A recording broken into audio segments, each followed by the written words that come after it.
Hey everyone, David Chen is here, and it is Monday night, November 4th. This new op ed just hit the web that Martin Scorsese wrote. It's entitled Martin Scorsese, I said Marvel movies aren't cinema. Let me explain. I do just need to begin by saying that, in case this is not extremely obvious, that Martin Scorsese is one of the, if not the most talented director alive today, whose record in cinema and films is unassailable. Who the 99% of filmmakers in the world could only dream to aspire of even a fraction of his talent. He has accomplished more to advance the art form than most people alive today. So, like, anything I say about this op-ed, take with the massive grain of salt that I have accomplished, less than 0.001% of what Martin Scorsese has accomplished in his life. Maybe even less than that. That's probably even aggressive. So let's just make that clear before we begin, and then let's dive in. First of all, this op-ed is like a great piece of writing, and I think that it is going to be like one of the defining pieces of writing of our era. That comes kind of like helps to summarize like what is happening at this particular moment. But anyway, he begins here. He was asked a question about Marvel movies. I said that I've tried to watch a few of them and that they're not for me, that they seem to be closer to theme parks than they are to movies, as I've known and loved them throughout my life. And in the end, I don't think they're cinema. Some people have seized on that last part of my answer as insulting or as evidence of hatred for Marvel on my part. If anyone is intent on characterizing my words in that light, there's nothing I can do to stand in the way. Many franchise films are made by people of considerable talent and artistry. You can see it on the screen. The fact that the films themselves don't interest me is a matter of personal taste and temperament. I know that if I were younger, if I'd come of age at a later time, I might have been excited by these pictures and maybe even wanted to make one myself. But I grew up when I did, and I developed a sense of movies, of what they were and what they could be, that was as far from the Marvel universe as we on Earth are from Alpha Centauri. A few things to like point out about this opening segment here. One is that he's obviously saying it's like a very personal reaction. So like making that super clear that this is what he thinks, and I think he's saying that there's nothing inherently about his words that could be distorted as evidence of hatred on Marvel. I think one of the main issues with this entire conversation is the use of the word cinema, right? Like, what is cinema? What defines cinema? He goes on, quote, for me, for the filmmakers I can love and respect, for my friends who started making movies around the same time that I did, cinema was about revelation. Aesthetic, emotional, and spiritual revelation. It was about characters, the complexity of people and their contradictory and sometimes paradoxical natures, the way they can hurt one another and love one another, and suddenly come face to face with themselves. It was about confronting the unexpected on the screen and in what life it dramatized and interpreted, and enlarging the sense of what was possible in the art form. And that was the key for us. It was an art form.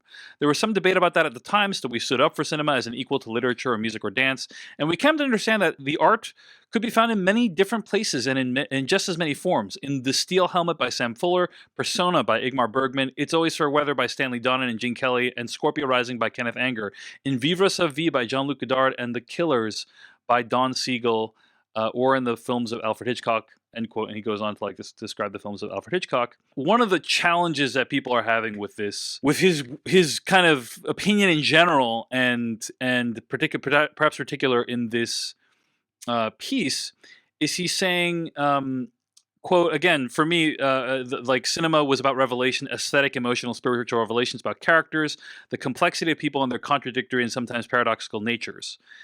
And I feel like there are many people for whom like that description accurately describes their experience of Marvel films. It does not describe Martin Scorsese's experience of Marvel films, but I think like some people would say that they get that out of Marvel films, and I think like that is one of the biggest challenges of this piece, is that it kind of defines this thing called cinema and says like cinema is these things, but like nothing in that definition, in my opinion, is like definitively exclusive of Marvel films. It's exclusive of his experience of Marvel films, but perhaps not others. I don't know. I'm just trying to make sense of this, just like y'all are. Let's continue. I suppose you could say that Hitchcock was his own franchise, or that he was our franchise. Every new Hitchcock picture was an event. To be in a packed house in one of the old theaters watching Rear Window was an extraordinary experience. It was an event created by the chemistry between the audience, the picture itself, and it was electrifying. And in a way, certain Hitchcock films were also like theme parks. Strangers on a Train, in which the climax takes place on a merry-go-round, and Psycho, which I saw at a midnight show on its opening day, an experience I'll never forget. People went to be surprised and thrilled, and they weren't disappointed. 60 or 70 years later, we're still watching those pictures and marveling at them, but is it the thrills and the shocks that we keep coming back to? I don't think so. The set pieces in North by Northwest are stunning, but they would be nothing more than a succession of dynamic and elegant compositions and cuts without the painful emotions at the center of the story or the absolute lostness of Cary Grant's character. The climax of Strangers on a Train is a feat, but it's the interplay between the two characters and Robert Walker's profoundly unsettling performance that resonate now. Some say Hitchcock's pictures had a sameness to them, and perhaps that's true. Hitchcock himself wondered about it. But the sameness of today's franchise pictures is something else again. Many of the elements that define cinema as I know it are there in Marvel pictures. What's not there is revelation, mystery, or genuine emotional danger. Nothing is at risk. The pictures are made to satisfy a specific set of demands, and they are designed as variations on a finite number of themes. A lot of truth in what he's saying, and I like how he sort of talks about Hitchcock as kind of, he's basically saying like Hitchcock was the Marvel of, it's like of his day, right? Like all these things that we think of as like theme park rides, like that people think of as a pejorative term. He's saying like that's what Hitchcock was when I was growing up. Like some people might think of it today. I think it's kind of like it's kind of like uh on the one hand he's saying, hey, he's having some humility about like not everything was like high art. Hitchcock was also just a blast, right, to watch in the theater, completely dazzling on a technical level and a crowd pleaser, right? Like this is what I'm interpreting him to be saying here. But then he also says that again, quote, what's not there is revelation, mystery, or genuine emotional danger. Nothing is at risk. The pictures are made to satisfy a specific set of demands, and they are designed as variations on a finite number of themes. I completely agree with that last phrase, right? The pictures are made to satisfy a specific set of demands, and they are designed as variations on a number of themes. I mean, I have watched every single Marvel film in theaters, and there is no doubt in my mind that like a lot of them are simply remixing stories that other films have already covered, not only in the Marvel franchise, but in movies in general. What's not there is mystery, revelation, or genuine emotional danger. I mean, I, again, acknowledge that Scorsese does not experience those things at Marvel films. I feel like some people do. It's open to interpretation. Nothing is at risk, he says. Also, an interesting statement. I mean, it really depends on what you define as risk. I think there's many people who were really moved by like some of the character deaths in Avengers Endgame.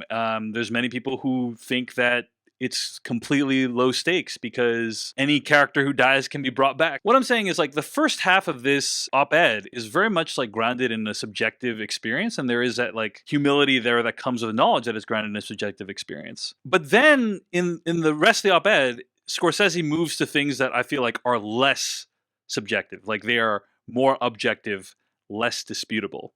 Let's press on. There are sequels in name, but they are remakes in spirit. Everything in them is officially sanctioned because it can't really be any other way. That's the nature of modern film franchises. Market researched, audience tested, vetted, modified, re-vetted, and remodified until they're ready for consumption. Another way of putting it would be that they are everything that the films of P.T. Anderson, Claire Denis, Spike Lee, Ari Aster, Catherine Bigelow, or Wes Anderson are not. When I watch a movie by any of those filmmakers, I know I'm going to see something absolutely new and be taken to unexpected and maybe even unnameable areas of experience. My sense of what is possible in telling stories with moving images and sound is going to be expanded. Again, let me just pause there for a second and say, I think for a lot of people growing up today, that is what the Marvel films are to them. What's my problem, he says here. Why not just let superhero films and other franchise films be? The reason is simple. In many places around this country and around the world, franchise films are now your primary choice if you want to see something on the big screen. It's a perilous time in film exhibition, and there are fewer independent theaters than ever. The equation has flipped, and streaming has become the primary delivery system. Still, I don't know a single filmmaker who doesn't want to design films for the big screen to be projected before audiences in theaters. All that seems pretty indisputable to me. I mean, it is a very challenging theatrical exhibition environment right now. This is a chart from redef.com by Matthew Ball, who used to be, I think, head of strategy at Amazon Studios. Yeah, look at this chart here. Film tickets sold per year. When you graph it between 2002 and 2018, a 33% drop in terms of film tickets sold per person per year. I believe this takes into account the population of North America. Then when you just look at absolute numbers of film tickets sold per year, it is a 23% drop from '02 to 18. These are not the numbers of a extremely thriving and bustling industry. Okay, let's go back because I have to start recording my other podcast in like 8 minutes. I'm speaking as someone who just completed a picture for Netflix. It and it alone allowed us to make The Irishman the way we needed to. And for that, I'll always be thankful. We have a theatrical window, which is great. Would I like the picture to play on more big screens for longer periods of time? Of course I would. But no matter who you make your movie with, the fact is that the screens in most multiplexes are crowded with franchise pictures. And if you're going to tell me that it's simply a matter of supply and demand and giving people what they want, I'm going to disagree. It's a chicken and the egg issue. If people are given only one kind of thing and endlessly sold one kind of thing, of course they're going to want that kind of thing. Let's end quote right there. That I'm going to have to disagree with. I feel like in the capitalist society that we live in, the market responds to supply and demand. It's one of the, like, it is extremely potent economic force. So the idea that, oh, we're showing them less risky things, so that's why they only want less risky. I disagree with that premise. I feel like, yes, there are certain economic conditions that make theatrical moviegoing really unappealing to a lot of people, and therefore fewer big bets are more economically appealing to studios, and like, you know, big franchise pictures are more appealing to studios. But the idea that it's like, oh, if we had more Midsommars or Ready or Nots or whatever in theaters, like people would turn out for that. Like, I just think that's, the numbers do not bear that information out, in my opinion. So that's one place where like I really strongly disagree with this piece. Anyway, you might argue, he continues, you might argue, can't they just go home and watch anything else they want on Netflix or iTunes or Hulu? Sure, anywhere but on the big screen where the filmmaker intended his or her picture to be seen. In the past 20 years, as we all know, the movie business has changed on all fronts, but the most ominous change has happened stealthily and under the cover of night. The gradual but steady elimination of risk. Many films today are perfect products manufactured for immediate consumption. Many of them are well made by teams of talented individuals. All the same, they lack something essential to cinema. There's that cinema word again. The unifying vision of an individual artist, because of course, the individual artist is the riskiest factor of all. I'm certainly not implying that movies should be subsidized art form or that they ever were. When the Hollywood system was still alive and well, the tension between the artists and the people who ran the business was constant and intense. But it was a productive tension that gave us some of the best films ever made. In the words of Bob Dylan, the best of them were heroic and visionary. Today, that tension is gone, and there are some in the business with absolute indifference to the very question of art and an attitude toward the history of cinema that is both dismissive and proprietary. A lethal combination. As you can probably tell, like, there's parts of his op-ed that I'm like, kind of mixed on, kind of like subjective, kind of eye of the beholder, kind of your own experience. There's some parts that I like straight up disagree with. And then this part I like really feel and agree with, right? He says here again, quote, the most ominous change has happened stealthily and under cover of night. The gradual but steady elimination of risk, end quote. I think when you look at the top 10 grossing films domestically of every year for the last 20 years, right? What is the trend you see? More and more things based on existing properties, more and more things that are part of franchises, more and more things that are sequels. If that is not the definition of the gradual but steady elimination of risk, I don't know what is. So I think like that is indisputable what he's saying here. He's mixing it with other things that I'm like, don't necessarily agree with. Like he's saying, you know, the tension between artists and people who ran the business was constant and intense, and it gave us some of the greatest films ever made. I'm not convinced that like that tension doesn't still exist to some extent today, and I'm not convinced that that's not still giving us great movies. He wraps up here, quote, the situation, sadly, is we now have two separate fields. There's worldwide audiovisual entertainment and there's cinema. They still overlap from time to time, but that's becoming increasingly rare. And I fear that the financial dominance of one is being used to marginalize and even belittle the existence of the other. For anyone who dreams of making movies or who is just starting out, The situation at this moment is brutal and inhospitable to art, and the act of simply writing those words fills me with terrible sadness. End quote. I mean, that last paragraph is like a gut punch because regardless of what you think about Marvel movies or Martin Scorsese's opinion on Marvel movies or why the older generation won't just respect Marvel movies, that last paragraph is pretty true in my opinion. Like there's I can't find an argument to make there in the sense that like filmmakers today, while there's like, you can make a movie with an iPhone these days, it's getting harder and harder to get those movies seen, and more importantly, to get people to care about those movies.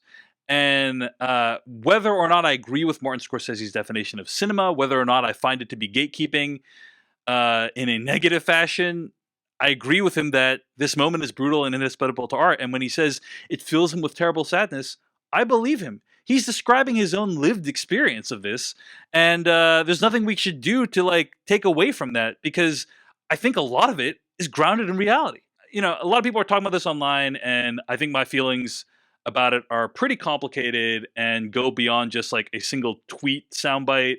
And that's why I did this live broadcast because I'm like, hey, I know a lot of people want to talk about it. They might want to hear someone talk about it, hence me here talking about it. But also, it's complicated. It's not like, yeah, Martin Scorsese, like 100% agree, or wow, Martin Scorsese, he's super old and doesn't know anything. Like, it's neither of those things. It's neither of those extremes. He's describing some subjective experiences and kind of like making it like my experience of like North by Northwest is that it is art. And kind of closing off the possibility that others could have that same experience. And so I disagree with that rhetorical move he's doing.